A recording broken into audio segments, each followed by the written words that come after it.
సికింద్రాబాద్ సృష్టి test tube baby సెంటర్లో మోసం వెలుగు చూసింది. ఓ మహిళ పిల్లల కోసం టెస్ట్ ట్యూబ్ సెంటర్ను ఆశ్రయించింది. అయితే భర్త వీర్య కణాలతో కాకుండా వేరే వారి వీర్య కణాలతో వైద్యురాలు సంతానం కలిగించింది. దంపతులకు అనుమానం వచ్చి DNA టెస్ట్ చేయించగా అసలు విషయం వెలుగు చూసింది. బిడ్డ తమకు పుట్టలేదని తేలడంతో పోలీసులకు ఫిర్యాదు చేశారు.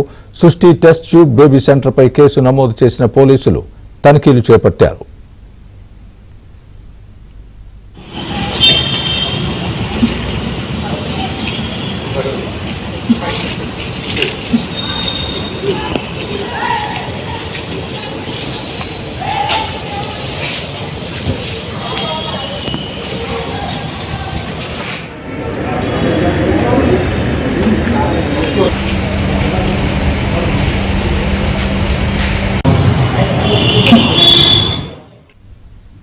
ఇదే విషయానికి సంబంధించి పూర్తి అప్డేట్ మా ప్రతినిధి ప్రవీణ్ చెప్తారు. ప్రవీణ్, చెప్పండి, ఏంటి సృష్టి టెస్ట్ ట్యూబ్ బేబీ సెంటర్లో జరిగిన అవకతవకల గురించి మీ దగ్గర ఉన్న పూర్తి అప్డేట్ ఏంటి?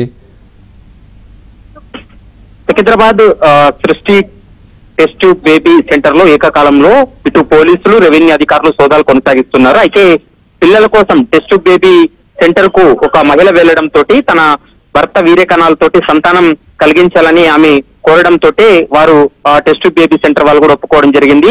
అయితే ఇందులో జరిగినటువంటి మోసం ఏంటంటే తన భర్త వీర్య కణాలతో కాకుండా వేరే వారి వీర్య కణాలతోటి సంతానం కలిగించేలా వైద్యులు నిర్ణయం తీసుకున్నారు. అనుమానం వచ్చి DNA టెస్ట్ చేయించినటువంటి సమయంలో ఇదంతా కూడా బయటపడినటువంటి పరిస్థితి కనపడుతుంది. కడుపులో ఉన్నటువంటి శిశువుకు DNA వేరే వారిగా తేలడంతో పోలీసులను ఆశ్రయించారు. ప్రస్తుతం రెవెన్యూ అధికారులతో పాటు పోలీసులు కూడా ఘటనా స్థలానికి చేరుకొని సోదాలు చేస్తున్నటువంటి పరిస్థితి ఉంది, విచారణ చేస్తున్నారు. గతంలో కూడా ఇదే విధంగా డబ్బులు తీసుకొని ఈ విధంగా మోసం చేశారనేటువంటి అభియోగాల ఆరోపణలు వినపడుతున్నాయి.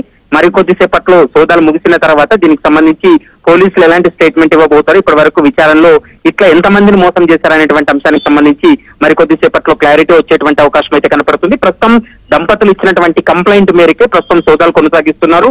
మరోవైపు ఇప్పటి వరకు ఈ విధంగా టెస్ట్ బేబీ సెంటర్ లో ఎంతమందికి ఈ విధంగా చేశారనేటువంటి అంశానికి సంబంధించి కూడా పూర్తి స్థాయిలో దర్యాప్తులు వెల్లడయ్యేటువంటి అవకాశం అయితే కనపడుతుంది. ప్రస్తుతం సృష్టి టెస్ట్ బేబీ సెంటర్ పైన కేసు నమోదు చేశారు యాజమాన్యం పైన. మరోవైపు వైద్యులు ఎవరైతే చేశారో వారిపై కూడా కేసు నమోదు చేసినటువంటి సందర్భం కనపడుతుంది. మరికొద్దిసేపట్లో పోలీసులు ఈ కేసుకు సంబంధించి అధికారికంగా వెల్లడించే అవకాశం అయితే కనపడుతుంది. Swami, right, thanks for the update Praveen.